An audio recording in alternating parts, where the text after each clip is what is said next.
जिसमें आज भी SC ST पे अत्याचार हो रहा है, महिलाओं के साथ रेप हत्या हो रही है। NCRB का डाटा पढ़ेंगे तो खून के आंसू रोने पड़ेंगे। युवा बेरोजगार है, सड़कों पे 80 करोड़ लोगों को 5 किलो राशन में जीवन यापन करना पड़ रहा है। जो बजट SC ST को मिलता है, मेरे दाएं तरफ जो साथी बैठे उनको बुरा लगेगा, कर्नाटक में 14,732 करोड़ रुपए इन्होंने दूसरी योजना में लगा दिए और मध्य प्रदेश में आपने 95 करोड़ रुपए जो है दूसरे बजट में लगा दिए। हमारा जो मिलता है उसको तो मत छीनो भाई। MSP की लीगल गारंटी कोई बात नहीं हुई है। किसानों को जो 6,000 रुपए मिलते हैं उसको बढ़ा के 12,000 रुपए करना चाहिए और फसल बीमा जो है उसका सारा प्रीमियम सरकार भरे, किसानों पर बोझ ना लगे। रिजर्वेशन प्रमोशन में लागू नहीं किया गया, पुरानी पेंशन को बहाल नहीं किया गया, इस पर चर्चा नहीं हुई। देश में मनरेगा समय न्यूनतम मजदूरी की दर 700 रुपए होनी चाहिए। समान काम समान वेतन पॉलिसी लागू होनी चाहिए। जो रसोई की चिंता करते हुए 500 रुपए प्रति सिलेंडर से ज्यादा के दाम नहीं होने चाहिए, जो महिलाओं को राहत मिल सके। बिजली के दामों में भी कमी होनी चाहिए। बेरोजगार युवाओं को 5,000 रुपए भत्ता मिलना चाहिए, जो बेरोजगार युवा जो है अपनी पढ़ाई या अपना खर्चा उठा सके। मैं अपने क्षेत्र के विषय में महोदय आपसे कहना चाहता हूं कि पश्चिम यूपी में नगीना में एक एम्स बनना चाहिए, एक IIT बननी चाहिए, एक IIM बनना चाहिए। नगीना लोकसभा में उद्योग धंधे लगने चाहिए। नगीना की कताई मिल जो है उसको पुनः शुरू कराना चाहिए। RRTC जो योजना है सरकार की, उसको मेरठ से आगे बढ़ाकर मुजफ्फरनगर, सहारनपुर से नजीबाबाद नगीना होते हुए उसको नगीना तक ले जाना चाहिए। साथ साथ नजीबाबाद से मुंबई के लिए एक ट्रेन चलनी चाहिए और नगीना, श्योरा, किरतपुर में रेलवे के ओवरब्रिज बनने चाहिए। सभापति महोदय, सामाजिक न्याय मंत्रालय को 13,000 करोड़ रुपए दिए गए और जनजाति कार्य मंत्रालय को 13,000 करोड़ रुपए दिए, कुल 26,000 करोड़ रुपए, जो कुल बजट 48.20 लाख का लगभग 0.54% है। जबकि हमारी संख्या 25% से ज्यादा SC ST की और बहुजन समाज की मिलाओगे तो 85% से ज्यादा है। और हमारे विकास के लिए सरकार 1% पैसा खर्च कर रही है, जो मिलना हमें चाहिए, जबकि मिलना हमें 25% चाहिए। ये ऊंट के मुंह में जीरे के समान है, कहावत हमने बहुत दिन सुनी थी। पिछले लंबे समय से हमारे साथ धोखा हो रहा है, लेकिन अब ये नहीं चलेगा। चंद लोगों की तराजू से देश के संसाधन नहीं बटेंगे। इस देश का बहुजन समाज बर्दाश्त नहीं करेगा। संसाधन का बंटवारा संख्या के आधार पे होगा। माननीय और काशीराम साहब नारा लगाए थे, ना तो वोट हमारा राज तुम्हारा चलेगा, और आज हम कह रहे हैं ना ही वोट हमारा और नोट तुम्हारा चलेगा। इस बात का भी ध्यान जो है सरकारों को देना पड़ेगा। आपके माध्यम से सरकार से मेरी एक मांग है, सरकार इस योजना का लाभ भी अपने आप ले ले, सरह भी ले ले कि 1 लाख रुपए सालाना बहुजन समाज के अत्यंत गरीब परिवारों को दे।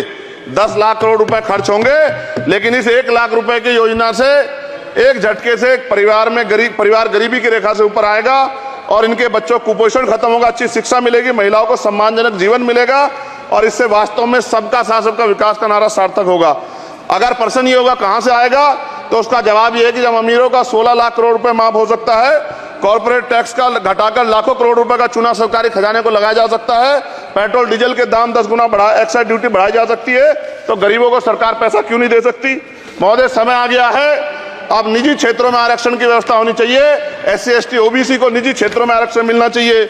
और मेरी आपसे ये भी मांग है, क्योंकि अब समय की मांग है और देश तेजी से आगे बढ़ रहा है, तो मैं कहूंगा कि सरकार का जो सबका साथ सबका विकास का नारा लगभग वो असत्य महसूस होता है, क्योंकि अल्पसंख्यकों में मुसलमानों, जैनों, सिखों, बुद्धिस्टों के लिए कुछ दिख नहीं रहा, उनकी कल्याण कोई योजना नहीं है। मदरसों को जो बजट मिलता था वो कम कर दिया गया है। आर्थिक तंगी से लोग मर रहे हैं। इंटर्नशिप की बात हुई है, परमानेंट रोजगार नहीं है।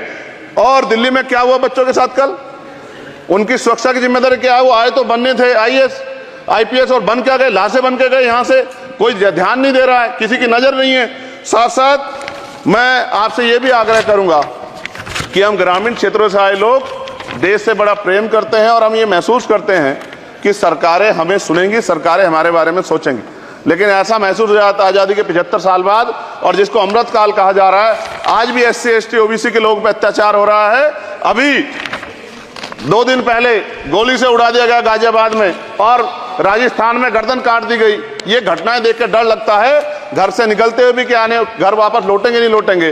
तो मेरा सरकार से आग्रह है, अगर आजादी के 75 साल बाद भी हमारी हत्या हो रही है, तो हमारी मां को भी दर्द हुआ होगा जब उसने हमें पैदा किया हो।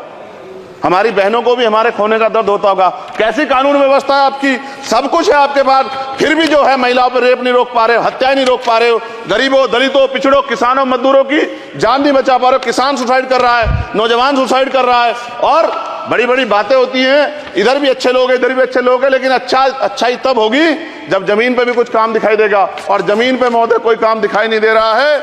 जब कोई योजना की बात आती है तो सरकार हमसे मुंह मोड़ लेती है। आप बताइए, एजुकेशन का बजट कम कर दिया, हेल्थ का बजट कम कर दिया। मैं अपने क्षेत्र में गया तो आप विश्वास कीजिए, डॉक्टर नहीं है, स्कूल में मास्टर नहीं है, और कोई भर्ती ऐसी नहीं जिसका पेपर लीक नहीं होता है।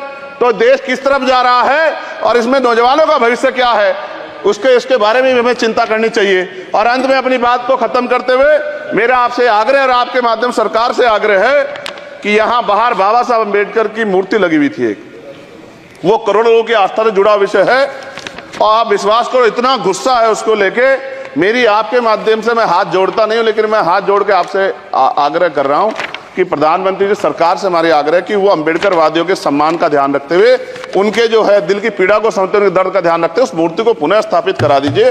अगर इसमें कोई राजनीतिक कारण अलग बात है, लेकिन मैं कंक्लूड कर रहा हूं। मगर मैं आपसे कहना चाहता हूं, इसमें बहुत गुस्सा है। जिस दिन अम्बेडकरवादी गुस्सा हो जाएगा, वो फिर इस सरकार को जो 24 में आ गई है, वो आने वाले चुनाव में ऐसा सबक सिखाएगा कि दोबारा पलट के नहीं देख पाओगे। तो मैं आपका धन्यवाद करता हूं और मुझे विश्वास है कि सरकार मेरी बातों पे गौर करेगी और गरीबों के बारे में सरकार सोचेगी, गरीबों को आगे बढ़ने के अवसर प्रदान होंगे। धन्यवाद।